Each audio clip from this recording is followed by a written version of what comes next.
Active listening. ये active listening क्या होता है? जब किसी को ये एहसास हो जाए कि उसकी बात पूरी तरह से सुन ली गई है, यानी कि अगर कोई सुनने वाला ये इत्मीनान दे दे बोलने वाले को कि उसकी पूरी बात सुन ली गई है, उसे बोलने वाले को ये इत्मीनान हो जाए, this is count as active listening. हम अपने उससे बहुत मोहब्बत करते हैं। मुझे ऐसे लोग मिले हैं जो रिलेशनशिप में कहते हैं कि मैं अपने घर के तवाज़ुन के लिए, अपने घर को मैनेज करने के लिए काम में मसरूफ़ रहती हूँ। मेरा घर बहुत ही बेहतर तरीके से चलता रहे और मेरे हस्बैंड खुश रहें। मुझे ऐसे हस्बैंड्स मिलते हैं जो कहते हैं कि मैं अच्छी अर्निंग करता हूँ ताकि मेरे घर का माहौल अच्छा रहे और मेरी बीवी को मैं खुश रख सकूँ। इन दोनों में देखा जाए तो दोनों अपने ही एरियाज़ में बेहतरीन कोशिश कर रहे हैं एक दूसरे को अच्छी ज़िंदगी देने के लिए। लेकिन क्या वाकई में ये दोनों अच्छी ज़िंदगी दे रहे हैं एक दूसरे को? अगर आप बीवी से पूछें तो उन्हें ये शिकायत होती है, उनके शौहर उन्हें वक्त नहीं देते, कमाने में लगे रहते हैं, घर आते हैं तो कमाने के ऊपर बातें हो रही होती हैं। और यही बात अगर हम हस्बैंड से पूछें, शौहर से पूछें, तो शौहर कहते हैं कि जब हम घर आते हैं तो हमारी वाइफ, हमारी बीवी कामों में लगी होती है, बच्चों पे लगी होती है और हमें टाइम नहीं देती।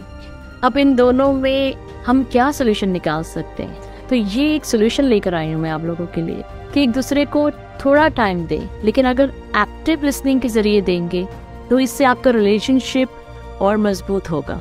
आप लोगों को काम नहीं रुकेंगे। हो सकता है कि एक्टिव लिसनिंग की बदौलत आप लोग का ऐसा बेहतरीन बॉन्ड हो जाए कि आप लोग रिस्पॉन्सिबिलिटीज को शेयर करना शुरू करते हैं और इसके लिए कम्युनिकेशन स्किल्स बहुत इम्पोर्टेंट है। जी हाँ, एक्टिव लिसनिंग कैसे करें? मैंने सुना है कि अगर 3 तरह के डिस्ट्रैक्शंस ना हो दरमियान में, पहली शोर शराबा ना हो, जब आप किसी की बात सुन रहे हो या कोई बात कर रहा हो तो दरवाजे की या लाउडनेस, कोई ऐसा शोर शराबा ना हो आसपास।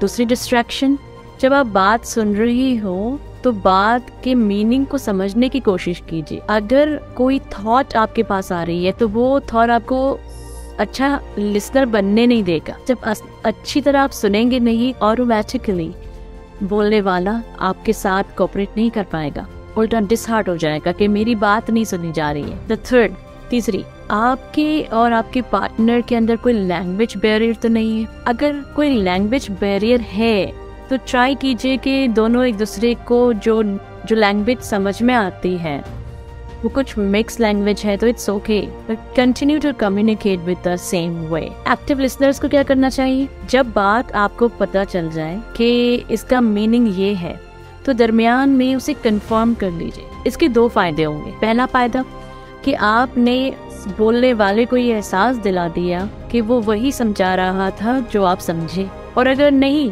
दूसरी बात, तो उसे मौका मिलेगा कि वो मजीद खुलकर आपसे बात कर सके और दोनों एक दूसरे के साथ जो एम्पैथी का रिलेशनशिप है उसे बिल्ड कर सके। बहुत शुक्रिया।